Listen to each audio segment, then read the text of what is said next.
เทียมใส่เส้นนี้มาขวดโปรแกรม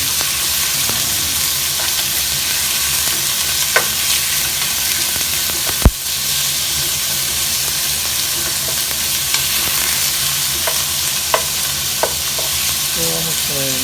เป็นการเอิญเสือลงเลยได้แล้วเป็นตัววางนี่ก็เป็น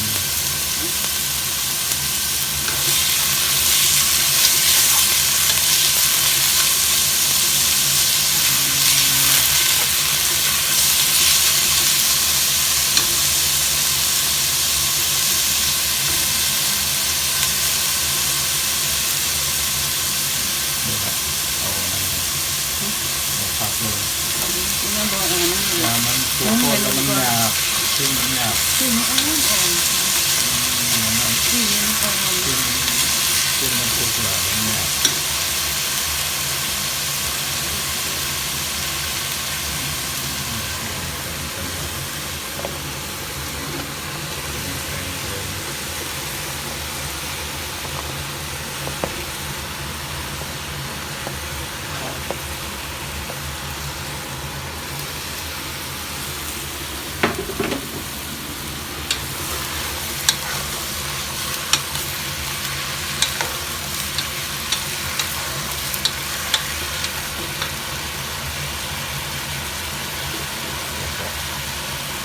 เส้นอะไรเป็นอะไรเส้น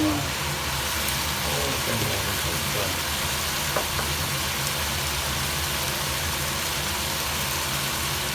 มันหอมพอละ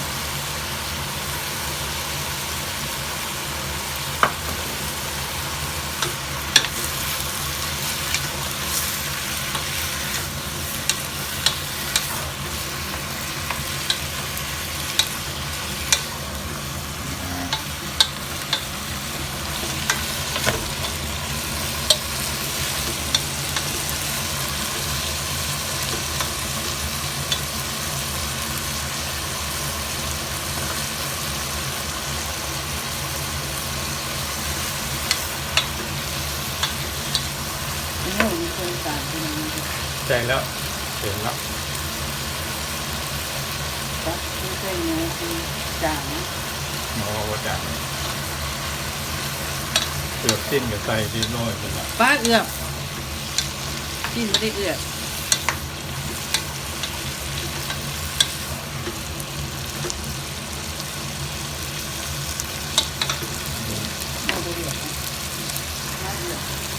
นี่แหละบอก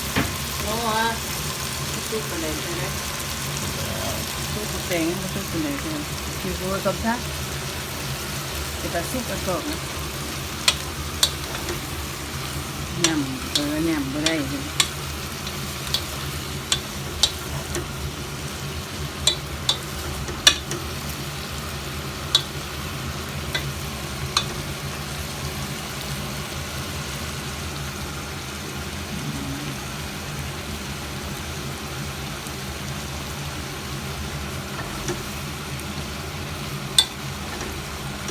เป็นทุกเมนูผมบอกไป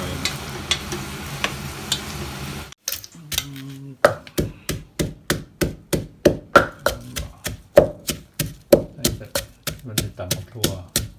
ตัวตำแตงใส่เนี่ยก็ใส่กระปุ้นในวันจะใส่บักเพชรใส่อย่างบนแล้วเนาะตามสูตรตอนนั้นแหละมีกะปิอย่างนั้นแหละใส่บักเลน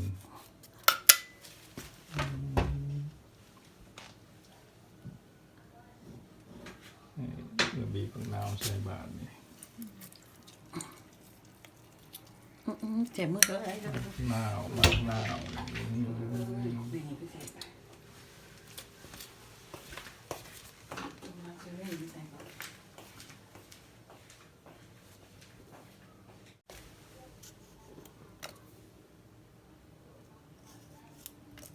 ใส่บักเลนน้อยเล่นใหญ่แล้วก็บักเลนน้อย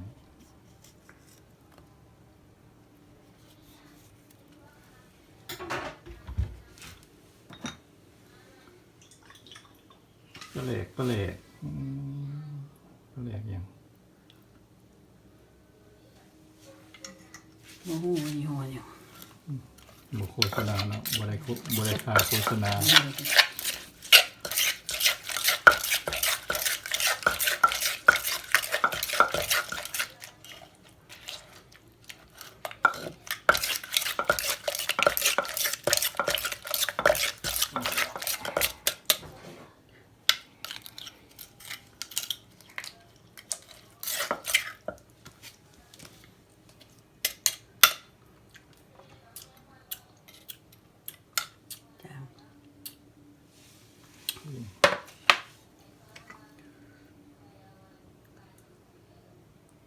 เด็กเปิด มันปลาเหล็กเป็นไห่บอกไอ้แซ่บกว่านี่หลาย รู้สึกเผ็ดก่อน ปลาเหล็กเจ้าบุปผงนี่ใจใส่เข้าไปหมดเตียง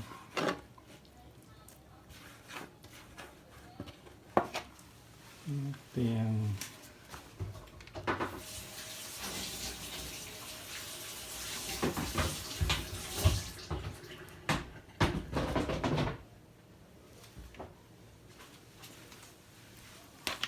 โอ้ใส่ข้าวปุ้นพร้อม นี่บักเตกเนาะตำท้องไปเลยแหละ ใส่ข้าวปุ้นคนใส่พร้อมกันเลย สูตรไข่สูตรลาว ผมเคยเห็นจะเคยแล้วเคยกินมาเคยทำหมดแดงใส่ข้าวปุ้นมีแต่ทำข้าวปุ้น เคยเห็นจะเบิ่งซะเบิ่งไว้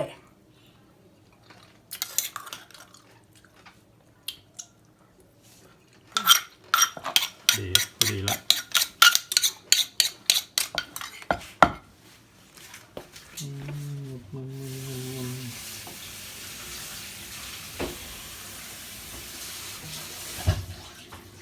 ขาดออกเลยพี่น้อง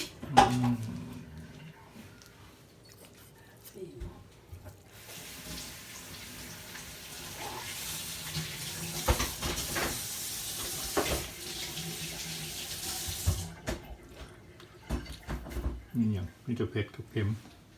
โอ้ป้าย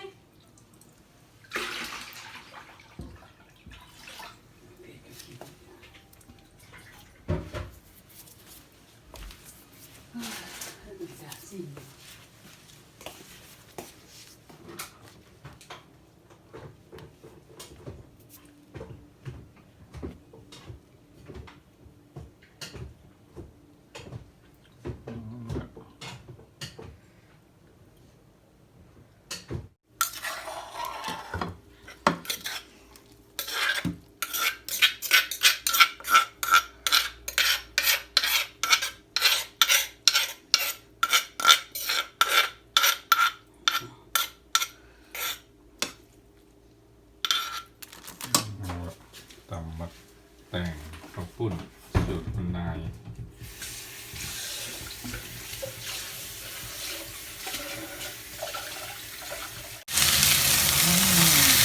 ขึ้น ที่มีลูกชาย